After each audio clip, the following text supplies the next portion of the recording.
decided to skip ahead in the hatch calendar. As I've been loading my boxes, I was tying Hendricksons and doing bluing olives and stuff, sticking with dry flies. Did that spinner last week and then I got to Hex and I realized I only had one white hex, or bread hex we call it, left. And then my dog ate one of my best hackles, a neck, and I salvaged it from the yard. Thankfully there's no snow. And I need to use some of those hackles because they're loose. So, you know, that's the universe telling me to tie a hex because that's what the hackle's good for.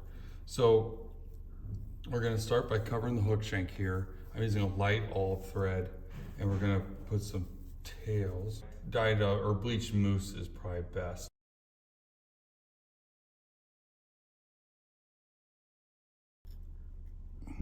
The hex is such a big pattern, it can really throw you off when you come to it after tying a bunch of little flies. But it is one of our most important mayflies in the Midwest because it's a consistent hatcher and spinner, and any consistent bug like that becomes very important, and the size matters, I think, less to the fly angler than its consistency. Brown drakes, for instance, are not as consistent as hex are. So when I'm tying any pattern, any of our deer hair patterns, like Robert's drake or our spinners, I make sure the tips are past the bend of the hook. I switch hands and I push the deer hair around the hook like this and bring the thread in between and soft wrap, and squeeze, and then go through the tips.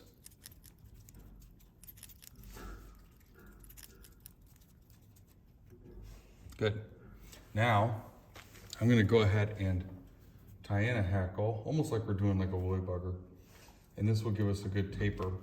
So using a white hackle like this, and I'm gonna split it up.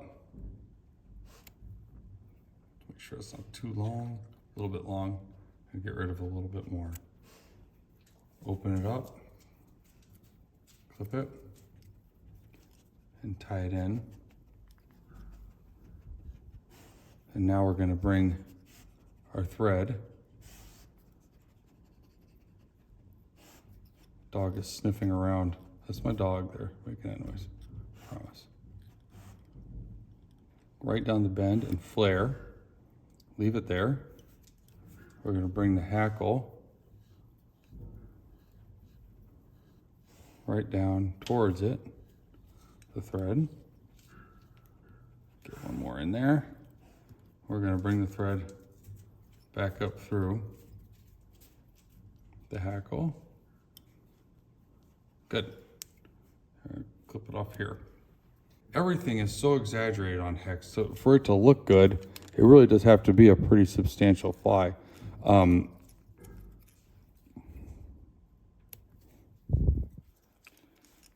If you try to make it skimpy, which I mean I think is a natural inclination of fly tires, it really won't look all that good. We're gonna put a little creamy thorax on this one.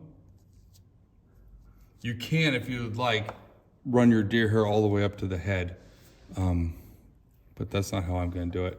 So I'm dubbing my thread here. And I'm gonna tie a nice big grizzly hackle in. If there's a little web on your grizzly hackle, it's okay. And now we're gonna dub right over it. And we're gonna open up these wings like that.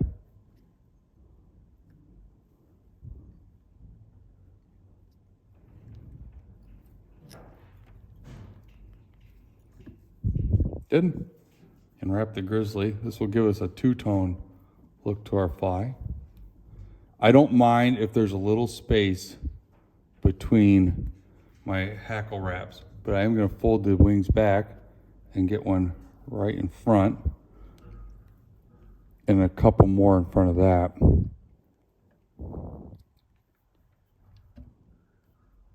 There we go.